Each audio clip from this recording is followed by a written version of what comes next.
ડીસા સાંભળી રહ્યું છે બનાસની ધરાનો ધબકાર રેડિયો મધુરમ 90.0 FM શ્રી જાગૃત નાગરિક સંચાલિત કોમ્યુનિટી રેડિયો સ્ટેશન. આજે 24મી ડિસેમ્બરના રોજ રાષ્ટ્રીય ગ્રાહક અધિકાર દિવસની ઉજવણી કરી રહ્યા છીએ. ત્યારે વિદ્યા ભારતી ગુજરાત પ્રદેશ સંલગ્ન શ્રી સંસ્કાર મંડળ ડીસા સંચાલિત શ્રી DNJ આદર્શ હાઈસ્કૂલની ઠાકોર અનોખી વિષ્ણુભાઈ સાઈ સાનિધ્ય સોસાયટી ડીસાના રહેવાસી છે. અનોખીબેન ચિત્રકલામાં ખૂબ જ રસ ધરાવે છે અને ભવિષ્યમાં ડૉક્ટર બનીને સેવાકીય પ્રવૃત્તિ કરવા ઈચ્છે છે. તો આવો આપણે સાંભળીએ અનોખીબેન ગ્રાહકોનો અધિકાર વિશે શું કહે છે.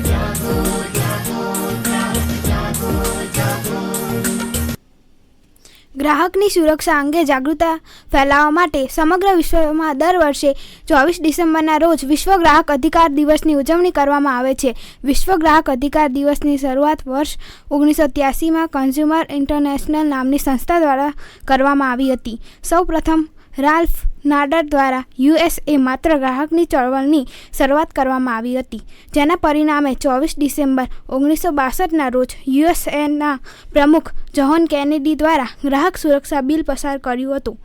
અમેરિકા બાદ ભારતમાં ગ્રાહક સુરક્ષા સંબંધી શરૂઆત શરૂ થઈ હતી. ભારતમાં દર વર્ષે 24 ડિસેમ્બરના રોજ રાષ્ટ્રીય ગ્રાહક સુરક્ષા દિવસની ઉજવણી કરવામાં આવે છે. દર વર્ષે 24મી ડિસેમ્બરે રોજ ગ્રાહકોના અધિકારોનો અને જરૂરિયાતો પ્રત્યે વિશ્વમાં જાગૃતિ ફેલાવવાના ઉદ્દેશથી મનાવવામાં આવે છે. તેના હેતુ ગ્રાહકોમાં અધિકારોનું સન્માન કરવા અને બજારમાં થતું ગ્રાહકોનું શોષણ રોકવાનો છે. ગ્રાહકોને મૂળભૂત અધિકારો આપવામાં આવ્યા છે: માહિતીનો અધિકાર, પસંદગીનો અધિકાર, સુરક્ષાનો અધિકાર, રજૂઆત કરવાનો અધિકાર, વળતર મેળવવાનો અધિકાર, તંદુરસ્તી પર્યાવરણનો અધિકાર, ગ્રાહક શિક્ષણ મેળવવાનો અધિકાર, પાયાની જરૂરિયાત મેળવવાનો અધિકાર, સલામતીનો અધિકાર. જે ઉત્પાદન પ્રક્રિયાના અંતે ચીજવસ્તુઓ કે સેવાઓથી ગ્રાહકના જાન સામે જોખમ હોય કે આરોગ્યને હાનિ કરતા હોય તો તેની સામે રક્ષણ કે સલામતી મેળવવાનો અધિકાર છે. માહિતી મેળવવાનો અધિકાર.